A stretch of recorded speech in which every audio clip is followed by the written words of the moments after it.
राजाओं का वृत्तांत दूसरा भाग अध्याय 3। राजाओं का वृत्तांत दूसरा भाग अध्याय 3। यहोराम के राज्य का आरंभ। यहूदा के राजा यहोशापात के 18वें वर्ष में अहाब का पुत्र यहोराम शोम्रोन में राज्य करने लगा और 12 वर्ष तक राज्य करता रहा।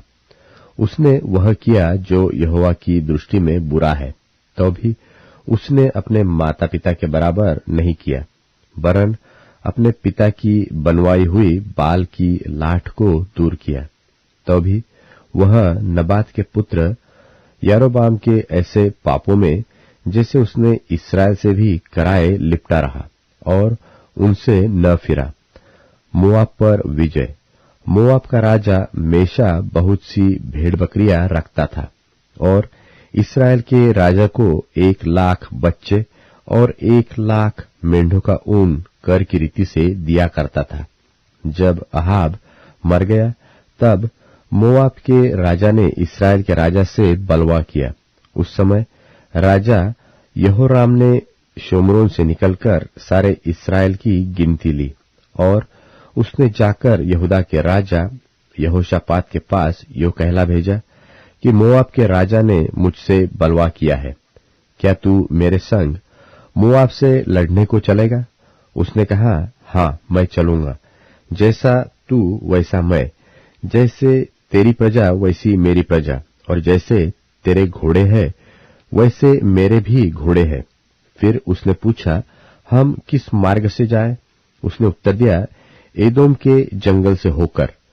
तब इस्राएल का राजा और यहूदा का राजा और एदोम का राजा चले, और जब 7 दिन तक घूमकर चल चुके, तब सेना और उसके पीछे पीछे चलने वाले पशुओं के लिए कुछ पानी न मिला।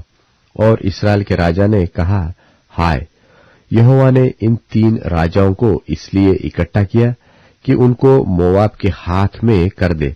परंतु यहोशापात ने कहा, क्या यहाँ यहोवा का कोई नबी नहीं है जिसके द्वारा हम यहोवा से पूछे? इस्राएल के राजा के किसी कर्मचारी ने उत्तर देकर कहा, हाँ, शापात का पुत्र एलीशा, जो एलिय्याह के हाथों को धुलाया करता था, वह तो यहाँ है। तब यहोशापात ने कहा, उसके पास यहोवा का वचन पहुंचा करता है। तब इस्राएल का राजा और यहोशापात और एदोम का राजा उसके पास गए। तब एलीशा ने इस्राएल के राजा से कहा, मेरा तुझसे क्या काम है? अपने पिता के भविष्यवक्ताओं और अपनी माता के नबियों के पास जा। इस्राएल के राजा ने उससे कहा, ऐसा न कहा, क्योंकि यहोवा ने इन तीनों राजाओं को इसलिए इकट्ठा किया कि इनको मोआब के हाथ में कर दे।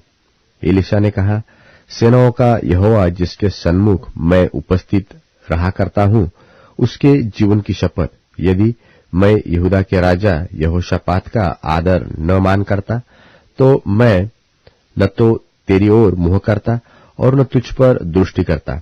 अब कोई बजवैया मेरे पास ले आओ। जब बजवैया बजाने लगा, तब यहोवा की शक्ति एलीशा पर हुई और उसने कहा, इस नाले में तुम लोग इतना खोदो कि इसमें गड्ढे ही गड्ढे हो जाए, क्योंकि यहोवा यो कहता है कि तुम्हारे सामने न तो वायु चलेगी और न वर्षा होगी, तो भी यह नाला पानी से भर जाएगा और अपने गाय बैलों और पशुओं समेत तुम पीने पाओगे। और इसको हल्की सी बात जानकर यहोवा मोआब को भी तुम्हारे हाथ में कर देगा। तब तुम सब गढ़वाले और उत्तम नगरों को नाश करना और सब अच्छे वृक्षों को काट डालना और जल के सब खेतों को भर देना और सब अच्छे खेतों में पत्थर फेंक कर उन्हें बिगाड़ देना। बिहान को अन्नबलि चढ़ाने के समय एदोम की ओर से जल बह आया और देश जल से भर गया। यह सुनकर कि राजाओं ने हमसे युद्ध करने के लिए चढ़ाई की है, जितने मोआबियों की अवस्था हथियार बांधने योग्य थी, वे सब बुलाकर इकट्ठे किए गए और सिवान पर खड़े हुए। बिहान को जब वे उठे, उस समय सूर्य की किरणें उस जल पर ऐसी पड़ी कि वह मोआबियों की परली ओर से लहू सा लाल दिखाई पड़ा और वे कहने लगे, वह तो लहू होगा। निसंदेह वे राजा एक दूसरे को मारकर नाश हो गए हैं। इसलिए अब हे मोआबियों, लूट लेने को जाओ। और जब वे इस्राएल की छावनी के पास आए ही थे कि इस्राएली उठकर मोआबियों को मारने लगे और वे उनके सामने से भाग गए और वे मोआब को मारते मारते उनके देश में पहुंच गए और उन्होंने नगर को ढा दिया और सब अच्छे खेतों में एक एक पुरुष ने अपना अपना पत्थर डालकर उन्हें भर दिया और जल के सब सोतों को भर दिया और सब अच्छे अच्छे वृक्षों को काट डाला, यहाँ तक कि किरहरेशेत के पत्थर तो रह गए, परंतु उसको भी चारों ओर गोफन चलाने वालों ने जाकर मारा। यह देखकर कि हम युद्ध में हार चले, मोआब के राजा ने 700 तलवार रखने वाले पुरुष संग लेकर एदोम के राजा तक पांति चीरकर पहुंचने का यत्न किया, परंतु पहुंच न सका।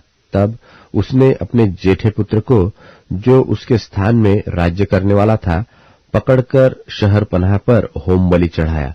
इस कारण इस्राएल पर बड़ा ही क्रोध हुआ, सो वे उसे छोड़कर अपने देश को लौट गए।